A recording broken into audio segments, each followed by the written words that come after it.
পূর্ব বর্ধমান জেলার মেমারি 2 নম্বর ব্লকের বোহার 1 নম্বর এবং 2 নম্বর পঞ্চায়েতের একটি রিভিউ মিটিং হলো আজ সোমবার। এই দুই পঞ্চায়েতের এলাকায় উন্নয়নমূলক প্রকল্প কি কাজ হয়েছে, কিছু বাকি রয়েছে কিনা সেই সময়ে এই বিষয়ে আলোচনা করা হয়েছিল। এলাকার উন্নয়নের ক্ষেত্রে বিধায়ক তহবিল থেকে অর্থ অনুদানের বিষয়ে আলোচনা হয় বলে জানা গেছে। এদিন উপস্থিত ছিলেন মন্তেশ্বর বিধায়ক তথা রাজ্যের গ্রন্থাগার মন্ত্রী সিদ্দিকুল্লাহ চৌধুরী, বোহার 1 নম্বর গ্রাম পঞ্চায়েতের প্রধান ঝর্ণা কিস্কু, উপপ্রধান শেখ জিন্নাত আলী, বোহার 2 নম্বর গ্রাম পঞ্চায়েতের প্রধান মৌসুমী মাঝি, উপপ্রধান বিনি বিবি, পঞ্চায়েত সমিতির সভাপতি ময়না হালদার টুডু, সহসভাপতি গফর মল্লিক, খাদ্যের কর্মাধ্যক্ষ সঞ্জয় মণ্ডল, প্রাণী সম্পদ কর্মাধ্যক্ষ মুকুল সাহা, জেলা পরিষদের সদস্য মৌসুমী মণ্ডল, সকল সহ সভাপতি সদস্যবৃন্দ এবং ব্লকের বিভিন্ন দপ্তরের আধিকারিক, রাজ্যের গ্রন্থাগারের মন্ত্রী সিদ্দিকুল্লাহ চৌধুরী, পঞ্চায়েত সমিতির সহসভাপতি গফর মল্লিক, 1 নম্বর গ্রাম পঞ্চায়েতের উপপ্রধান শেখ জিন্নাত আলী কি বললেন তা আমরা শুনে নেব। প্রতিনিধি মৃত্যুঞ্জয় জস, MBS নিউজ। আজকে আপনাদের পঞ্চায়েতের তরফ থেকে কি প্রোগ্রাম রেখেছেন? আজ বোহার 1 অঞ্চল পঞ্চায়েতের তরফ থেকে প্রশাসনিক বৈঠক ডাকা হয়েছে।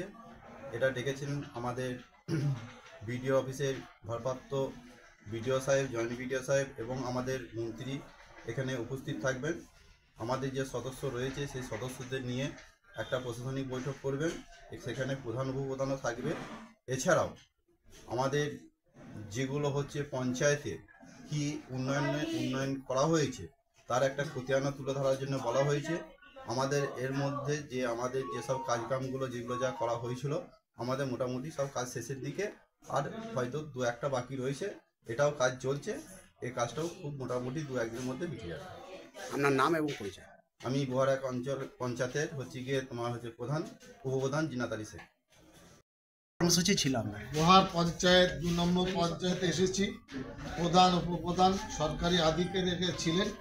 পিএইচির ব্যাপারে কত কাজ হয়েছে, আবাস যোজনা যেটা চলছে সেটা কিভাবে হয়েছে, তারপরে পরিষেবা ঠিকঠাক পৌঁছাচ্ছে কি না, এই নিয়ে পঞ্চায়েতের প্রধান, উপপ্রধান, সদস্য, সেই সাথে সমিতির সভাপতিরা ছিলেন। আলোচনা ফলপ্রসূ হয়েছে।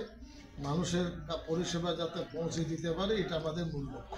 স্যার, আপনার যে বিধায়ক ফান্ড থেকে বললেন যে কিছু অর্থ দেওয়া হবে, সেটা অঞ্চল ঠিক করবে কি চাইতে হবে। কত টাকা পর্যন্ত? সেটা এখন বলবো না, অঞ্চল ঠিক।